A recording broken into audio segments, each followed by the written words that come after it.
नमस्कार, good morning everybody. आज मैं आपके सामने कुछ वुमेन प्रॉब्लम्स, स्त्रियों की समस्या का निवारण करना चाहता हूँ। आप ज़रा सुन लीजिए।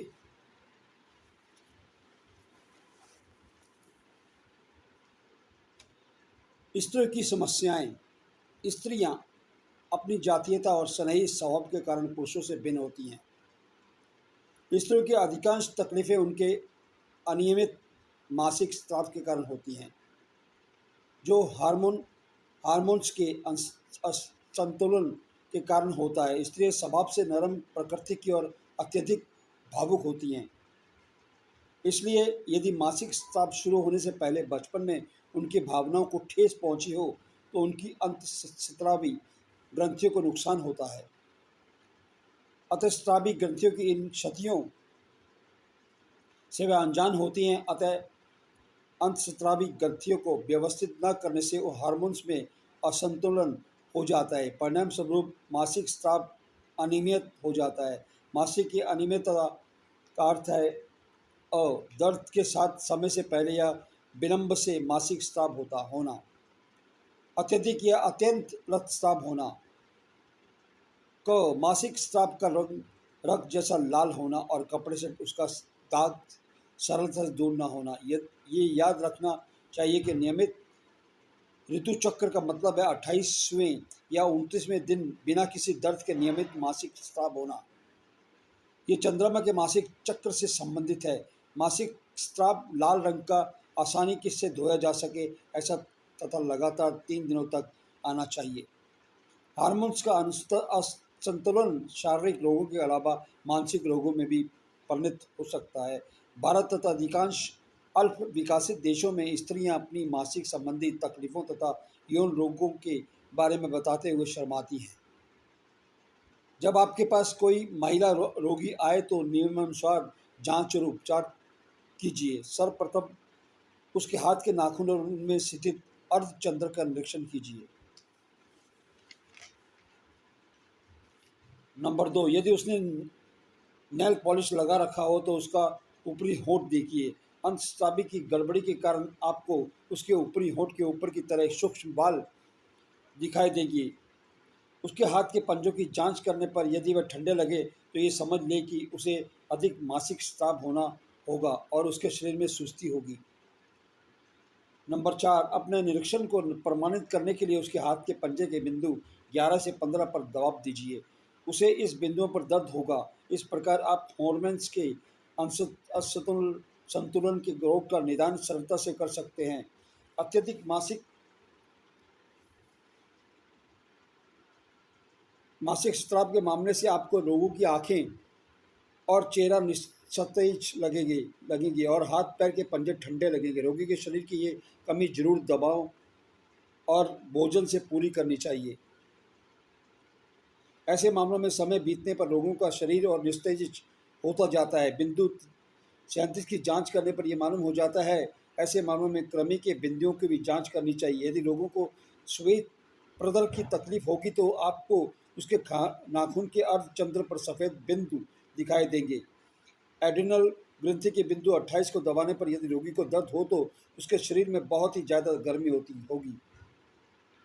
ऐसे रोग को अत्यंत मात्रा में मासिक स्राव होता है।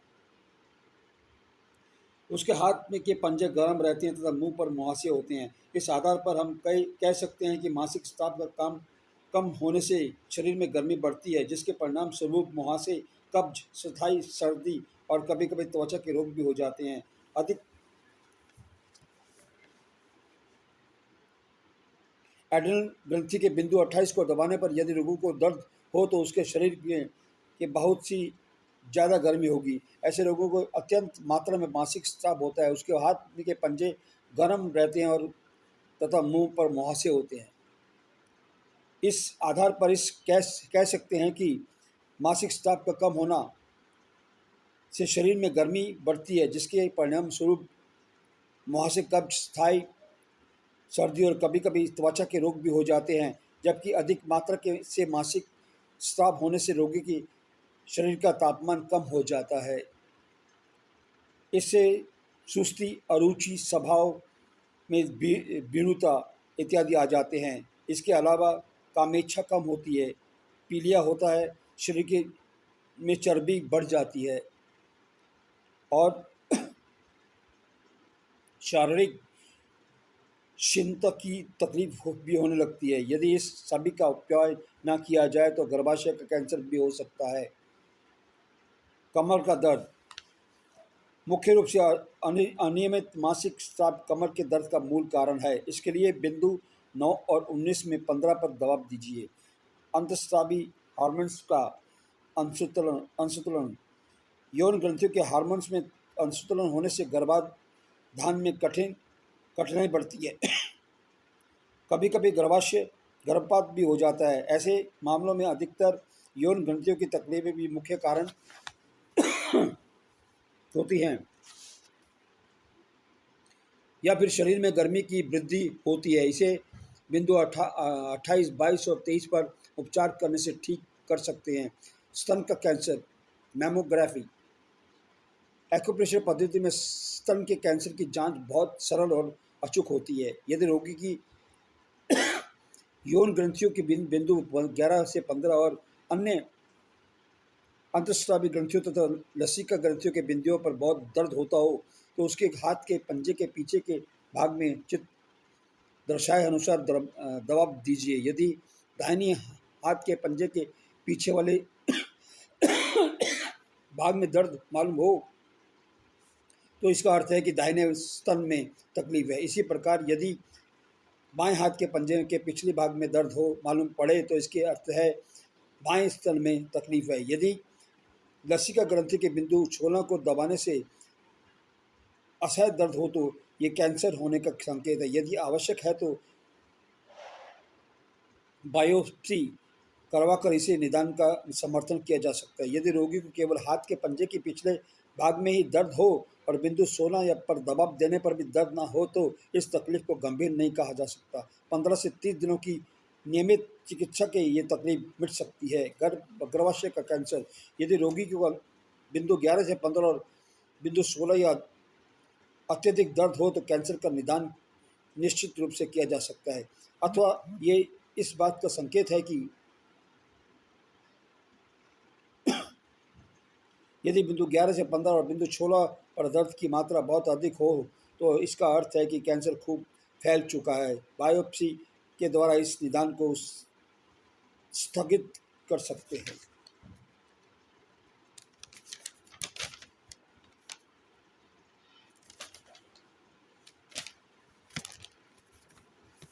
जानलेवा रोग वे रोग जो बढ़ते बढ़ते स्थिति में आ जाए कि रोगी को बचाना कठिन हो उन्हें जानलेवा और गंभीर रोग माना जाता है। जैसे कैंसर, दुख की बात यह है कि प्रारंभिक अवस्था में इस रोग को निदान नहीं होता और ज़्यादातर जो हो नहीं सकता।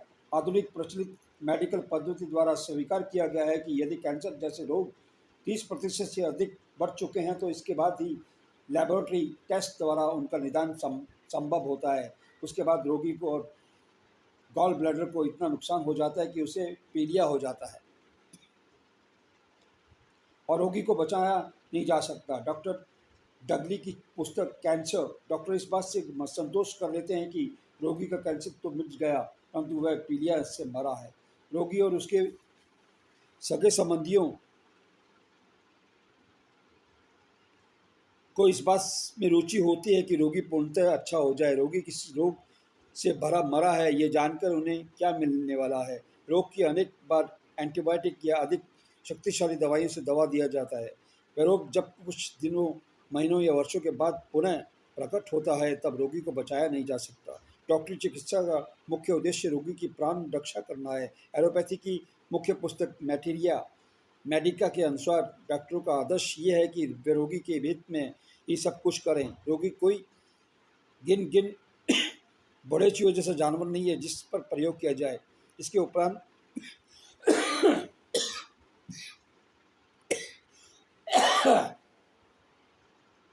प्रत्येक डॉक्टर स्वास्थ्य विज्ञान के भी समर्थक हैं, इसलिए उन्हें किसी भी दिशा से अन्य थेरापी द्वारा प्राप्त होने वाली हकीकत को भले ही वह अपनी मान्यता के विरुद्ध हो स्वीकार करनी चाहिए, परंतु आते और पूर्वाग्रह जल्दी दूर नहीं होते। विज्ञान की खोज में मनुष्य अपनी स्नेहमयी माँ प्रकृति को भूल गया है। महान अनुसंधानकर्ताओं, आविष्कारों में संलग्न वैज्ञानिकों, खगोल शास्त्रियों और अंतरिक्ष विज्ञानियों ने स्वीकार किया है कि आज तक प्रकृति से जो कुछ ज्ञान मिला है वह समुद्र के एक बूंद जितना अल्प है। आधुनिक प्रचलित स्वास्थ्य विज्ञान के विशेषज्ञों ने अपना पुस्तक डिजीज ऑफ नर्वस सिस्टम, चेता तंत्र के रोग और doctor Lord Brain, doctor Von Bolton और डॉक्टर रिचार्ड स्नाइल की पुस्तक क्लिनिकल न्यूरो एंटामोनिस, मस्तिष्क के रोगों का उपचार, यह पुस्तकें मेडिकल कॉलेज में एमडी के पाठ्यक्रम की पुस्तकें के द्वारा स्वीकार किया है कि उन्हें अंतःस्रावी ग्रंथियों के बारे में बहुत कम जानकारी है, इसलिए उनको नियंत्रित करने में वे असमर्थ है।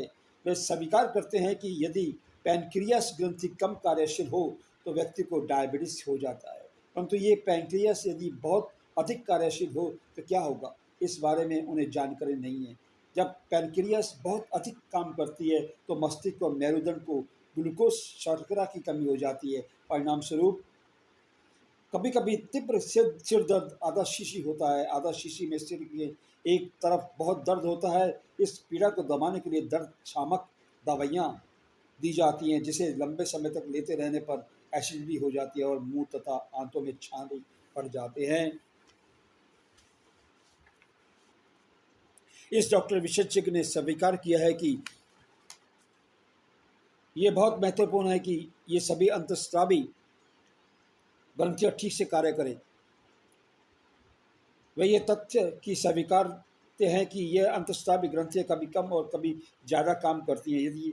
तथा यदि ये सभी अंतःस्रावी ग्रंथियां उचित ढंग से कार्य न करें तो हार्मोन के असंतुलन के कारण उनके रोग होते हैं, जो कभी कभी जानलेवा भी बन जाते हैं। ऐसे एड्स रोग उत्पन्न करने वाले बैक्टीरिया को विशेष महत्व किया गया है। यदि हम अपने शरीर को शक्तिशाली बनाएं तो वह स्वयं ही एंटीबॉडी बनाकर दो रोग को दूर कर सकता है। इस बात पर पर्याप्त ध्यान नहीं दिया गया। दूध पचने में भारी होता है, परंतु जब बैक्टीरिया उस दूध को दही में रूपांतरित करते हैं तब वह सुपाच्य हो जाता है। जब तक दही का मंथन करके छाछ बनाई जाती है तब वह पाचन क्रिया में और शरीर की गर्मी को दूर करने में उपयोगी सिद्ध होती है। आश्चर्य की बात है तो यह है कि लीवर, गॉल ब्लैडर जैसे शरीर के अंगों को हम समझे ही नहीं है। मोटर्स में रेडिएटर जो कार्य करता है वही कार्य ये दोनों शरीर में करते हैं। पेट से अंतर्गत आहार जब छोटी आंत में जाता है तब यही दो अवयव आहार के अम्ल तत्व को दूर करते हैं, परंतु शरीर में जब अत्यधिक गर्मी होती है तब इन अवयवों को नुकसान होता है। गॉल ब्लैडर में संग्रहित पित्त, प्राइल, शुक्र, सफ्टिक क्राइस्टॉल बनता है। ऐसा पीलिया सर्जिकल जॉन्डिस हो जाता है जिसका ऑपरेशन करना जरूरी होता है। तब लीवर को और गॉल ब्लैडर को उपचार करवाने के बजाय उसे ऑपरेशन के द्वारा निकाल दिया जाता है। परिणाम स्वरूप रोगी आजीवन एसिडिटी और अपच का शिकार बना रहता है। समय शरीर का उपचार करने के बदले रोगों के लक्षणों, सिम्पटम्स का उपचार किया जाता है। रोग का मूल कारण खोजे बिना रोग के जो लक्षण दिखाई देते हैं उन्हें ही दवा दिया जाता है। इसलिए ये दवाइयाँ उल्टा काम असर करती हैं, जो कभी कभी जानलेवा सिद्ध होता है। आश्चर्य की बात है कि ये है कि हम शरीर के कवच सिंड्रोम को ठीक से नहीं समझे। ये सच्चाई कि हस्तमैथुन का या संभोग से पुरुष का वीर्य शरीर से बाहर निकल जाता है। इस वीर्य का शरीर में कहीं से संग्रह नहीं होता। इस वीर्य में शुक्राणु होते हैं।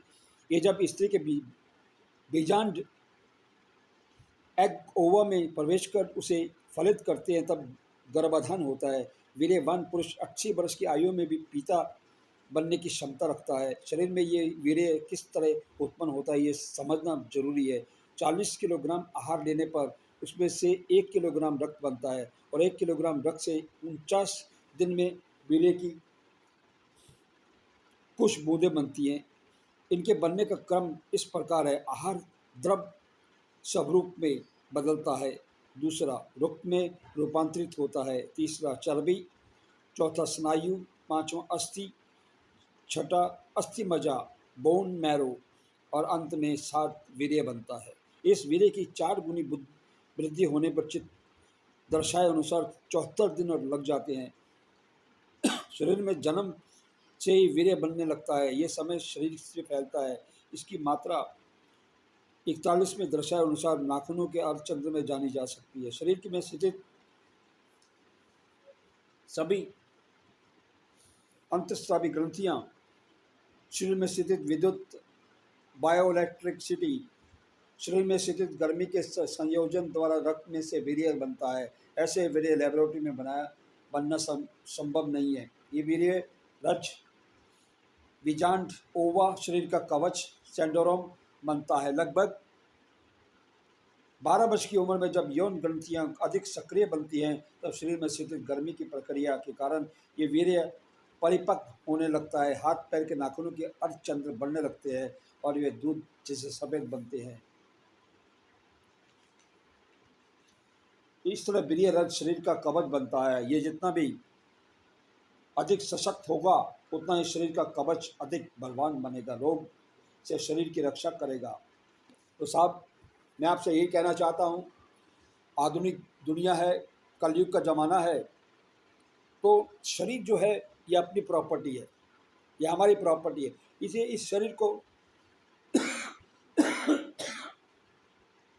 इसका सही तरह से उपयोग करें। शरीर को, ये जो शरीर के अंदर जो ये अपना दिल है, जो मजबूती है, वही आदमी का जो बीमारी है उसको खींच लेता है। आदमी की बीमारी वहाँ पे रहती नहीं है, लेकिन आदमी ये सोचता है कि मैं बीमार हो गया हूँ।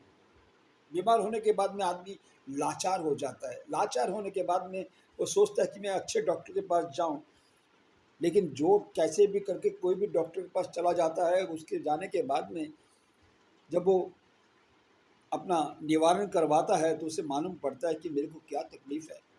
उस तकलीफ़ से वो जूझना नहीं चाहता, उससे हटना चाहता है, लेकिन क्या करे।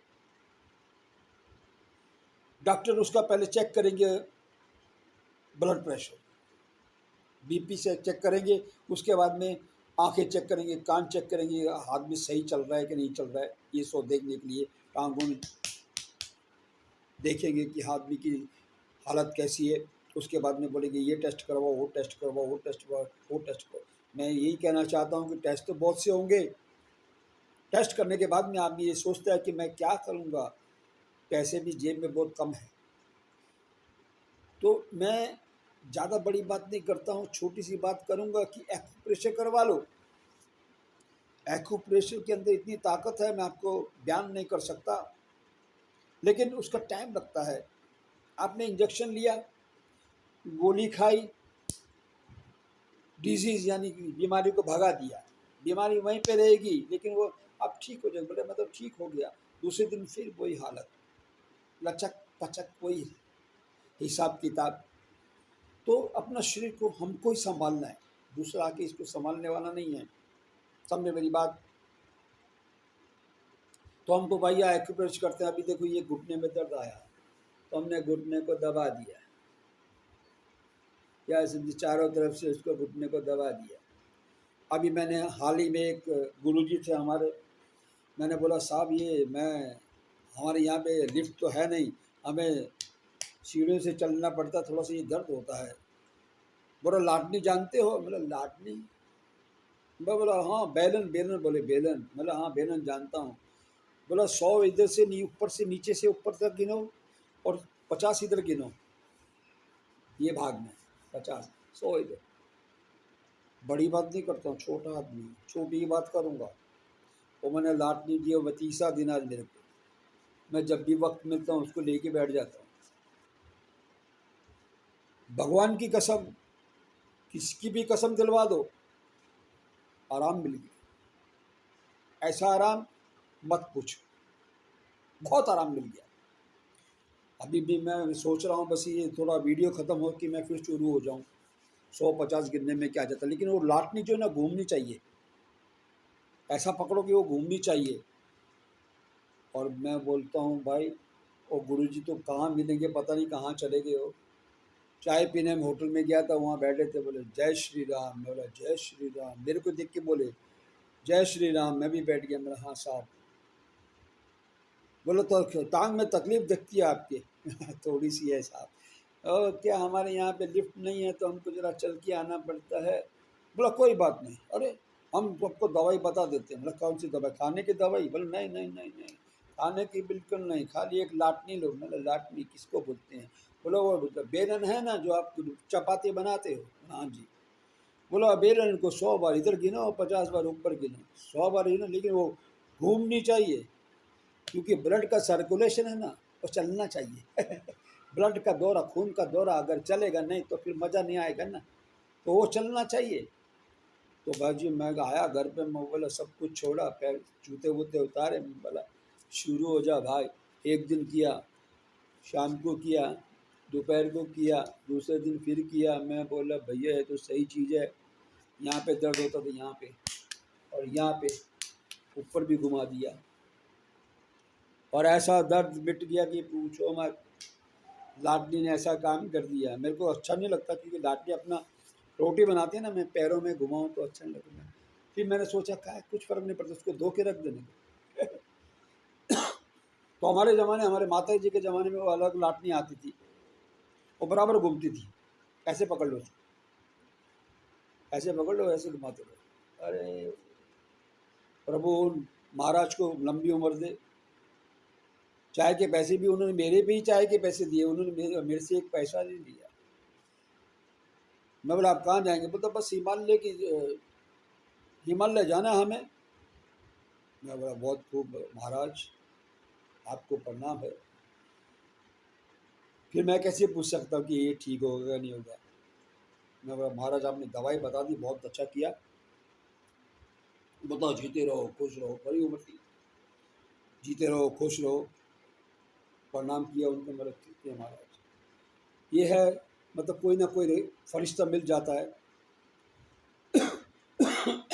और मुझे तो कैसी भी तकलीफ है ना, वो फरिश्ता ही नहीं तो भगवान सपने में बोल देते हैं कि भाई ऐसे कर ले, ऐसे कर ले, हो जाएगा। दवाई नहीं खाता कभी कभार, और दवाई का खाने का मतलब है कि उसको दबा देना। अभी यहाँ पे दर्द है, इसकी दवाई खा लिया हमने। हमारी माता जी को था, कमर में दर्द था बेचारी को, यहाँ पे दर्द था, बेचारी अपना ज़िंदगी पूरी करके चली गई बेचारी। यादें तो उनकी हमारे दिल में रहती है, लेकिन बड़ी बात नहीं करता हूँ, छोटी बात करूँगा। जो भी कुछ अगर कोई दे तो ले लो, अपनी ज़िंदगी संवर जाएगी। अच्छा साहब, मैं आपसे माफ़ी चाहता हूँ, कुछ गलत आप शब्द बोल दिया होऊंगा, उसके लिए माफ़ी चाहता हूँ। बस आप मेरा वीडियो सुन लें, अगर हो सके तो थोड़ा सा टिक टिक कर दें। मैं तो वही बुक में देख के पढ़ लेता हूँ, जो भी है आप समझ गए होंगे। एक्यूप्रेशर तो मैं अपने हाथ से ही करता हूँ, बुक से तो नहीं होएगा। तो अपने हाथ से ही करता हूँ। और दुनिया का मेला रह गया, हम अकेले अकेले रहने हैं। अच्छा जी, जय हिंद, जय भारत, जीते रहो खुश रहो, दुनिया आपके कदमों में हो और आप पावरफुल हो जाएं। जय श्री राम, जय श्री राम, जय श्री राम।